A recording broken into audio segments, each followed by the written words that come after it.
어이구 허리야. 부부관계 중에 갑자기 터져나온 이 한마디 너무 익숙하진 않으신가요? 밤에는 참았다가 아침에 일어나기조차 힘들었던 그 통증. 그래서 이제는 배우자가 다가올 때면 오늘은 좀 쉬자라고 말하게 되셨나요? 이 영상은 바로 그 고통에서 벗어나 다시 젊은 시절에 행복을 되찾고 싶은 모든 분들을 위한 이야기입니다. 경기도 수원의 박정호 어르신은 2개월 전 부부관계 후 허리디스크가 심해져 병원에 입원했습니다. 그리고 의사는 무리한 자세 때문이라고 했고 치료비로 180만 원이 들었습니다. 서울 논구의 김옥분 할머니는 부부관계 도중 넘어져 고관절이 부러졌습니다. 수술 후 6개월 동안 제대로 걷지 못했고 지금도 통증이 있습니다. 이런 사고는 누구에게나 일어날 수 있습니다. 하지만 걱정 마세요. 오늘 제가 들려드릴 이야기를 통해 허리와 무릎에 무리가 가지 않는 안전한 자세를 알게 되실 겁니다. 그리고 골절이나 디스크 악화 위험 없이 부부 관계를 즐기실 수 있고 고혈압약을 드시는 분들도 안전하게 관계를 가질 수 있는 방법을 알려드리겠습니다. 네, 더 이상 부부관계 후 통증으로 병원비를 낭비하는 일도 없을 겁니다. 하지만 이런 정보 없이 부부 생활을 계속하는 것은 위험합니다. 갑작스러운 허리 통증으로 구급차를 부르게 될 수도 있고 평생 모아온 적금에서 치료비로 150만 원씩 나가게 될 수 있습니다.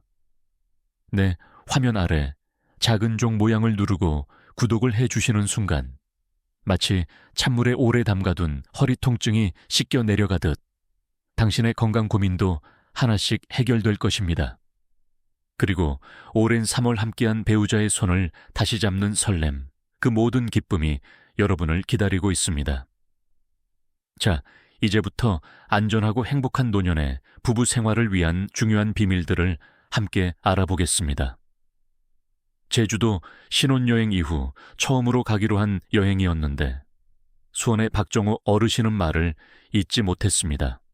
그리고 부부관계 후 허리디스크가 터져 이번 3주 치료비 180만 원, 그리고 40년 만에 계획했던 제주도 여행까지 모두 날아갔습니다.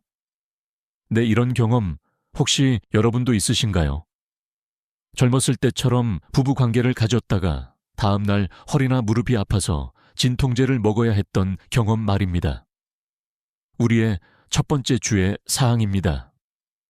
네, 그리고 인천의 김만수 어르신은 아내와 오랜만에 부부관계를 가졌는데 그날 밤부터 허리가 너무 아파서 일주일 내내 진통제를 먹었어요. 그 후로는 아내가 다가와도 끝부터 납니다 라고 말합니다. 많은 어르신들이 이런 두려움을 공유하고 계십니다. 나이가 들면 몸이 변합니다. 네, 이건 부끄러운 일도 슬픈 일도 아닙니다. 자연스러운 변화입니다. 그런데 이 변화를 무시하면 실제로 위험한 상황이 발생합니다. 두 번째 중요한 점입니다. 그리고 노년기에 부부관계를 할 때 위험은 크게 세 가지입니다. 첫째, 허리 통증입니다. 젊었을 때와 달리 척추 디스크는 탄력을 잃고 근육은 약해집니다. 갑작스러운 동작이나 무리한 자세는 디스크 탈출증으로 이어질 수 있습니다. 그리고 180만 원의 치료비와 3주간의 입원, 그리고 소중한 여행을 포기하는 대가를 치르기엔 너무 큰 희생입니다. 둘째, 심장 문제입니다. 그리고 부부관계 중에는 심장 박동수가 평소에 2배 이상 증가합니다. 고혈압이나 심장 질환이 있는 분들에게는 치명적일 수 있습니다. 부산의 최영호 어르신은 부부관계 중 숨이 차고 가슴이 답답해 응급실에 실려갔습니다. 그리고 그 후 안타깝게도 아내는 그를 환자 취급하기 시작했습니다. 셋째, 관절 부상입니다. 네, 특히 무릎과 고관절은 쉽게 다칠 수 있습니다. 서울의 김옥분 할머니는 부부관계 중 침대에서 미끄러져 고관절이 부러졌습니다. 6개월간 제대로 걷지 못했고 그 이후 부부 사이에 서로 눈도 못 마주치는 벽이 생겼습니다. 이 부상에 육체적 고통보다 더 깊은 심리적 상처가 남은 경우입니다. 세 번째, 진실입니다. 이런 사고는 생각보다 흔합니다. 이건 65세 이상에서 부부관계 중 발생한 부상으로 병원을 찾는 경우가 연간 수천 건에 이릅니다. 놀랍게도 이런 문제로 많은 어르신들이 부부관계를 완전히 포기하고 맙니다. 하지만 정말 포기해야 할까요? 기억하셔야 할 네 번째 사실입니다. 그리고 부부관계는 단순한 육체적 행위가 아닙니다. 정서적 친밀감과 건강에도 중요합니다. 연구에 따르면 적절한 부부관계를 유지하는 노년층은 그렇지 않은 경우보다 우울증도 적고 삶의 만족도도 훨씬 높았습니다. 그리고 건강한 노후를 원하신다면 부부관계를 안전하게 유지하는 방법을 배우는 것이 현명한 선택입니다. 아픈 것보다 더 무서운 건 포기하는 마음입니다. 그는 정형외과 이승호 원장의 확신에 찬 목소리입니다. 그는 말합니다. 제가 진료한 어르신 중 90%는 방법만 바꾸면 충분히 안전한 부부 생활이 가능했습니다. 그런데 대부분 한 번이 실패 후 아예 포기해 버립니다. 마지막으로 희망의 이야기입니다. 그리고 강원도 춘천의 한 어르신은 이렇게 말합니다. 오히려 젊었을 때보다 더 깊은 교감을 나눕니다. 젊을 때는 서두르기만 했는데 지금은 서로를 더 배려하게 되었어요.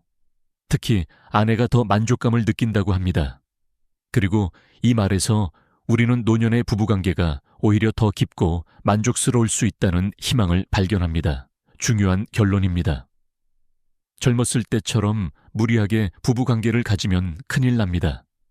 하지만 완전히 포기할 필요는 없습니다. 우리 몸의 변화를 이해하고 그에 맞는 방법을 찾는 것이 중요합니다. 이제 나이가 들어도 안전하고 만족스러운 부부관계를 유지하는 구체적인 방법을 함께 알아보겠습니다. 네, 지금부터 나누는 정보가 여러분의 건강한 노후를 위한 소중한 길잡이가 될 것입니다. 어르신 몸이 나빠진 게 아니라 달라진 겁니다. 자전거에서 오토바이로 바꾸듯 새로운 방법을 찾으면 됩니다. 네, 그리고 서울 송파구에 이정수 어르신이 부부관계 중 골반골절로 병원에 실려갔을 때 의사가 해준 말입니다. 이 한마디가 그의 인생을 바꿨습니다. 이런 작은 관점의 변화가 여러분의 삶에도 새로운 가능성을 열어줄 수 있습니다. 첫 번째 깨달음입니다. 그리고 나이가 들면 몸은 분명히 변합니다. 하지만 이것은 포기가 아닌 변화를 요구하는 신호입니다. 마치 길이 바뀌면 운전 방법도 달라져야 하는 것과 같습니다.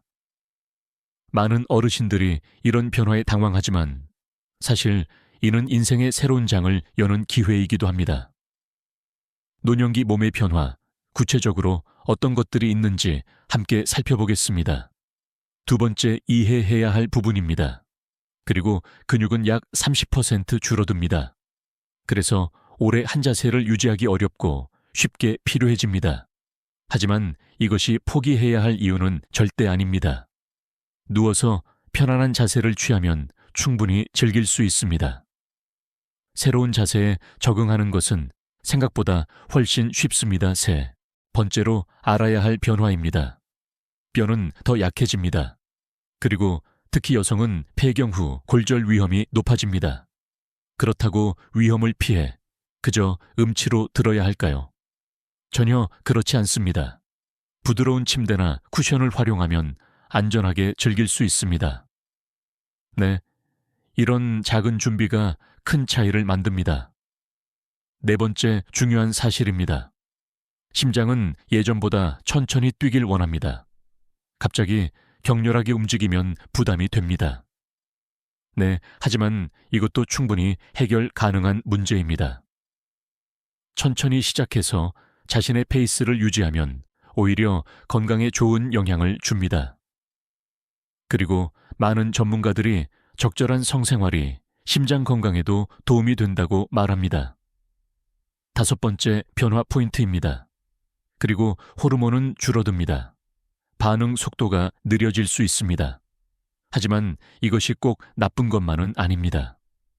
놀랍게도 이런 변화는 오히려 더 깊은 감정적 교감을 나눌 시간을 선물합니다. 젊었을 때는 미처 알지 못했던 친밀감의 깊이를 발견하게 되는 것이죠.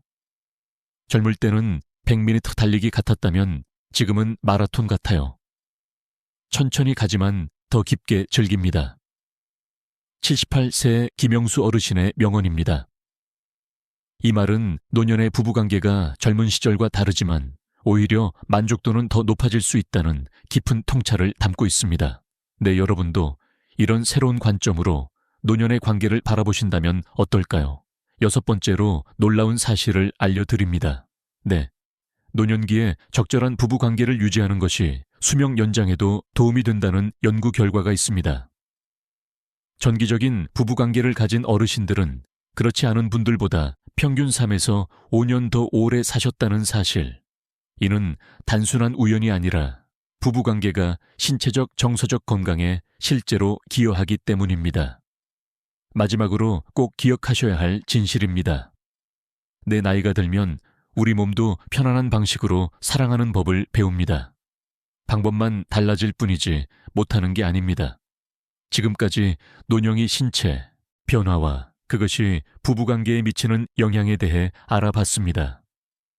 네, 그리고 이러한 변화를 받아들이고 새로운 방식을 찾는 것은 노년이 삶의 질을 높이는 현명한 선택입니다. 다음으로는 더욱 실용적인 내용을 준비했습니다. 오늘은 구체적인 방법과 실용적인 팁들로 여러분의 부부관계를 더 안전하고 만족스럽게 만들어 드리겠습니다. 함께 알아보실 준비가 되셨나요?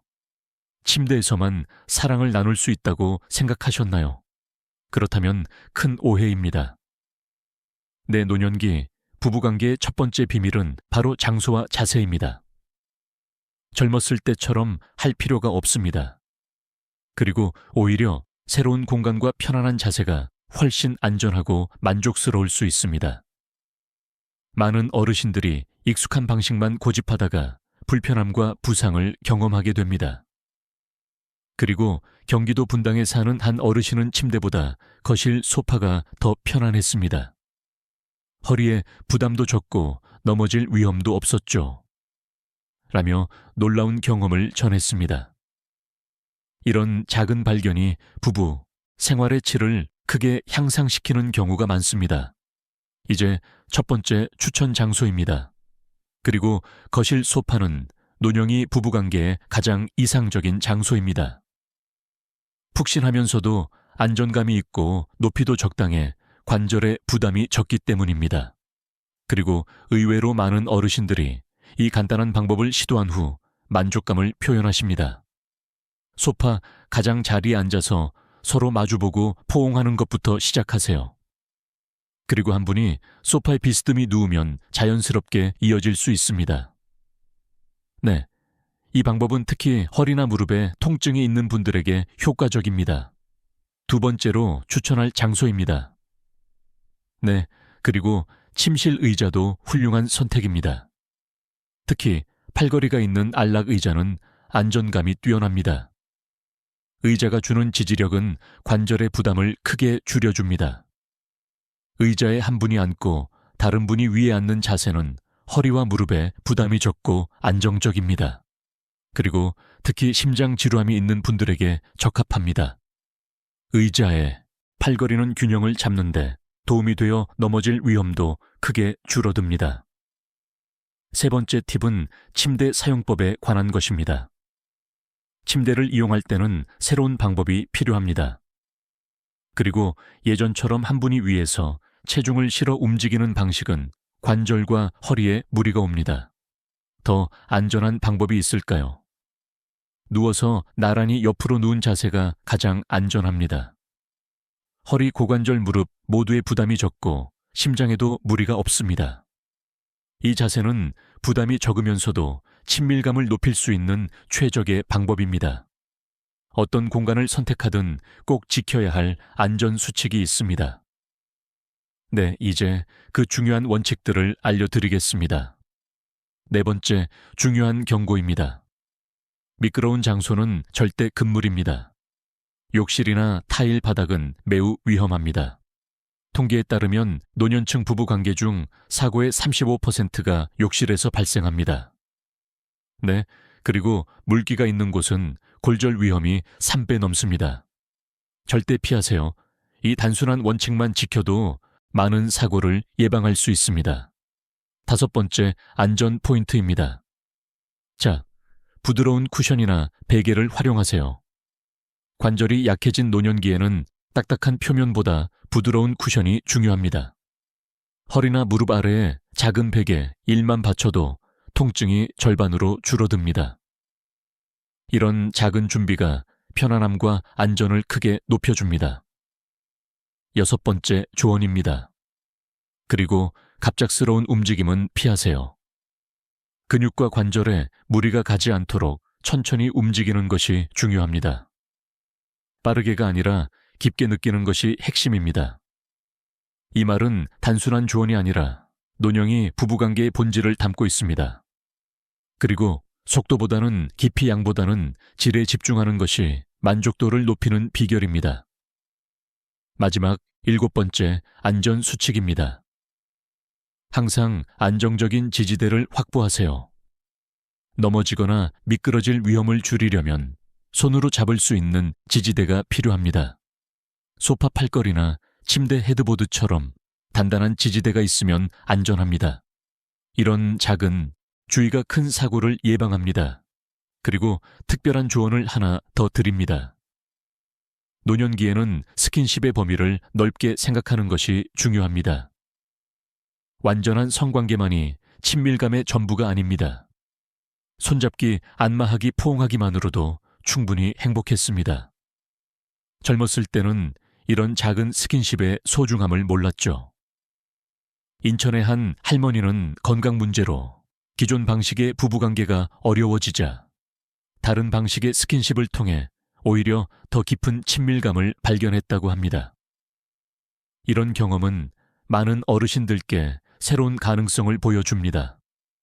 그리고 부부관계를 위한 습관때도 중요한 요소입니다. 이 부분도 함께 살펴보겠습니다. 마지막 습관 팁입니다. 젊었을 때는 밤이 일반적이었지만 노년기에는 아침이나 오후가 더 적합할 수 있습니다. 그리고 이유가 있습니다. 아침은 휴식을 취한 직후라 체력이 좋고 오후는 혈압이 안정적인 시간대입니다. 반면 밤에는 피로가 쌓이고 약 효과가 떨어질 수 있어 주의가 필요합니다. 시간대를 바꾸는 것만으로도 만족도가 크게 달라질 수 있습니다.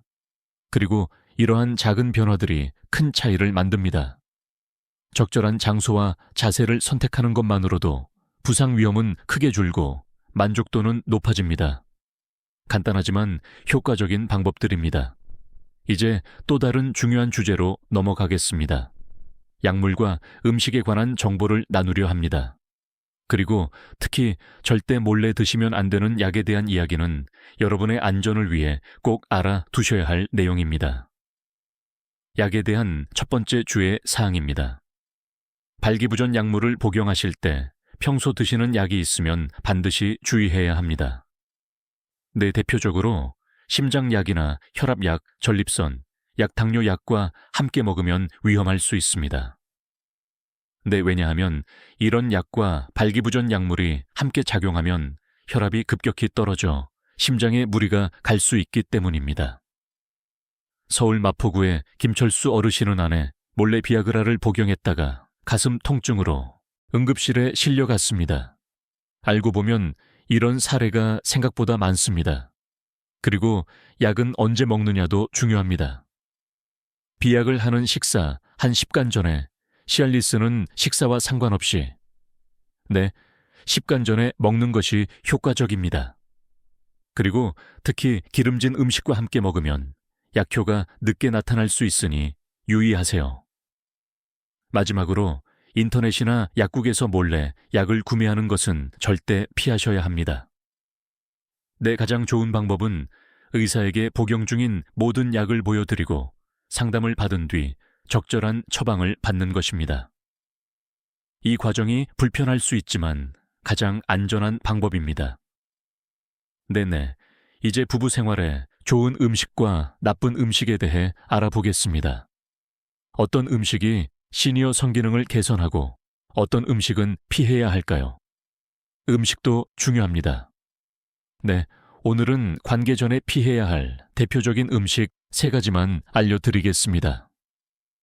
첫째, 삼겹살 같은 기름진 고기, 소화에 에너지가 집중돼 성기능이 떨어질 수 있습니다. 둘째, 술. 특히 소주 2잔 이상, 맥주 1병 이상은 발기력에 직접적인 영향을 줍니다. 셋째, 과식입니다. 그리고 배가 부르면 혈류가 위장으로 몰려 필요한 곳에 도달하지 못합니다. 그렇다면 도움이 되는 음식은 뭘까요?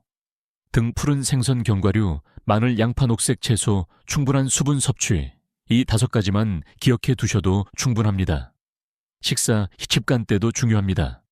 그리고 예를 들어 아침에는 통곡물과 계란, 점심엔 생선과 채소, 저녁은 가볍게 샐러드와 견과류가 이상적입니다. 이 작은 변화들이 부부 사이를 다시 따뜻하게 만들 수 있습니다.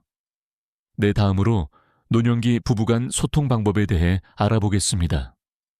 말하기 어려운 주제를 어떻게 자연스럽게 시작할 수 있는지 실질적인 방법을 알려드리겠습니다. 40년 넘게 살았는데 그런 이야기는 아직도 부끄러워요. 성생활에 관한 대화는 오랜 부부 사이에도 쉽지 않습니다. 하지만 노년기 부부관계 만족도를 높이려면 이런 어려움을 극복하는 소통이 필수적입니다. 서로의 몸이 변하는 시기에 솔직한 대화는 그 어느 때보다 중요합니다. 네, 첫 번째 소통 방법입니다. 작은 메모로 시작하세요. 오늘 밤 손잡고 잘까요? 와, 같은 짧은 메모는 대화의 문을 여는 열쇠입니다. 네, 그리고 직접 말하기 어려운 주제도 글로 쓰면 표현하기가 훨씬 쉬워집니다. 서울의 한 시니어 부부는 이 방법으로 20년 만에 부부 관계가 개선되었다고 합니다. 두 번째 방법은 함께 정보를 보는 것입니다. 이 영상처럼 부부가 함께 노년기 성생활에 관한 정보를 보면서 우리도 한번 시도해볼까라고 자연스럽게 대화를 시작할 수 있습니다. 외부 정보를 통해 부담 없이 대화를 시작하는 것은 시니어 부부 소통의 지혜입니다. 세 번째 방법은 과거의 좋은 기억을 활용하는 것입니다. 예전에는 우리가 자주 손잡고 잤는데 그때가 좋았어라고 말하면 자연스럽게 친밀한 대화로 이어질 수 있습니다. 추억을 통해 현재의 대화를 시작하는 것은 노년기 부부 소통의 효과적인 전략입니다. 네 번째 방법은 간접적인 표현을 활용하는 것입니다. 등이 좀 뻐근한데 안마 좀 해줄래처럼 스킨십을 자연스럽게 시작할 수 있는 표현이 도움이 됩니다. 이런 작은 요청이 더 깊은 친밀감으로 발전하는 경우가 많습니다. 그리고 부부관계에서 스트레스도 큰 방해 요소입니다. 시니어 건강과 성생활을 위한 스트레스 관리법도 알아보겠습니다. 그리고 첫째, 함께 걷는 시간을 가지세요. 매일 20에서 30분 산책은 스트레스 호르몬을 낮추고 행복 호르몬을 증가시킵니다. 이렇게 걸으면서 하는 대화는 더 자연스럽고 부담이 없습니다.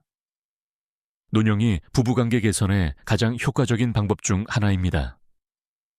둘째, 손 마사지를 해주세요. 손을 잡고 부드럽게 마사지하는 것만으로도 옥시토신이 분비되어 친밀감이 높아집니다. 네, 스킨십은 말보다 더 강력한 소통 수단이 될 수 있습니다. 셋째, 함께 웃는 시간을 만드세요. 웃음은 강력한 스트레스 해소제입니다. 재미있는 영화나 TV 프로그램을 함께 보며 웃음을 나누는 것은 시니어 부부의 정서적 건강에 중요합니다. 네, 마지막으로 다양한 형태의 친밀감을 인정하세요. 노년기 부부관계는 꼭 성관계만을 의미하지 않습니다. 손잡기, 포옹, 안마하기 같은 다양한 스킨십도 모두 소중한 친밀감의 표현입니다. 네, 그리고 이런 다양한 형태의 교감을 통해 더 깊은 만족감을 느낄 수 있습니다. 나이 들어 서로의 몸이 변하는 걸 함께 겪으며 우리는 더 깊은 사랑을 배웠습니다. 그리고 이 말은 10년 부부인 김철수 어르신의 진심 어린 고백입니다. 노년의 부부관계는 젊었을 때와는 다르지만 오히려 더 깊고 의미 있는 교감으로 발전할 수 있습니다. 몸은 변해도 사랑은 변하지 않습니다. 서로를 이해하고 배려하는 마음으로 행복한 노후를 만드시길 바랍니다. 여러분, 이 영상이 도움이 되셨다면 아래 구독 버튼을 살짝 눌러보세요. 많은 시니어, 부부들이 구독 후 놀라운 변화를 경험하셨습니다. 한 어르신은 구독 버튼을 누른 그날 밤 10년 만에 아내와 손을 잡고 편안한 잠을 주무셨다고 합니다. 그리고 건강한 노년의 부부 생활을 위한 정보를 계속 받아보실 수 있습니다. 여러분의 행복한 변화도 저희와 함께 나누어 주세요. 감사합니다. 안녕히 계세요.